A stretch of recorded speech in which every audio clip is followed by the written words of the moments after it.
मित्रांनो नमस्कार. तुला जपणारा आहे या मालिकेच्या 1 जानेवारीच्या भागामध्ये जबरदस्त असा ट्विस्ट बघायला मिळणार आहे. त्यानंतर इकडं मंजिरी मात्र हॉलमध्ये असते. तर तेवढ्याच वेळात देवी आई मंजिरीला म्हणू लागता, अगं मंजिरी तू काय केलंय तुला माहीत तरी आहे का? तर मंजिरी फक्त रागाने देवी आईकडेच बघू लागते. तर देवी आई म्हणू लागता, तुला न मारायचं होतं मीराला, पण तू त्या अंबिकालाच का मारला आहे का, तुला माहिती आहे का? आता त्यावेळी लगेचच देवी आई म्हणू लागतात, तू कितीही खोटेपणा कर पण आयुष्यात जे काय होणार आहे ना ते कुणीही बदलू शकत नाही. तुझ्या पत्रिकेच्या ग्रहाला तू बदलू शकतेस, पण मात्र नियतीपुढे तुला झुकावंच लागेल. मंजिरी आता बस झालं, तुझा खेळ संपलेला आहे. देवी आई हे सगळं मंजिरीला बोलत असतं. तर मंजिरीकडे बोलण्यासाठी काहीच उरलेलं नसतं. मंजिरी फक्त तिचा शक्तीचा प्रयोग करून रागाने देवी आईकडे बघू लागते. पण देवी आई समोर तिची शक्तीनं तिळभर पण इतकी चालत नसते. तर दुसरीकडे मात्र मंजिरीच्याच पेटीत तिकडं मीराला मात्र तिच्या आईची जन्मकुंडली सापडलेली असती. आता मीरा विचारात पडते, माझ्या आईची जन्मकुंडली जन्मपत्रिका आमच्या आईसाहेबांकडे काय करत असेल? तेव्हाच मात्र मीराला थोडाफार तरी संशय येतो होता. त्यावेळी मीरा विचार करू लागते की खरं तर ना आमच्या आईचं ना मला काहीतरी भानगड दिसते, कारण की ह्या प्रत्येक वेळेस बाहेर कुठंतरी जातात. आता वेदासोबतही भरपूर वेळेस अशा गोष्टी घडल्यात.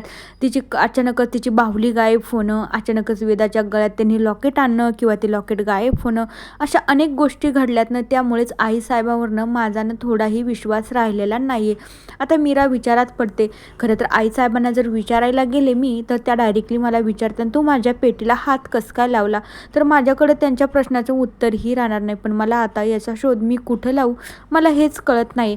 तर देवी आई मात्र इकडं मंजिरीला सगळं काही बोलत असतं, अगं तुझ्या मनातनं खूप कपट आहे, तू न कुणाचा चांगला विचार करू शकत नाही. त्यावेळी मंजिरी काहीच बोलत नाही. मंजिरी फक्त हे सगळं ऐकून घेत असते.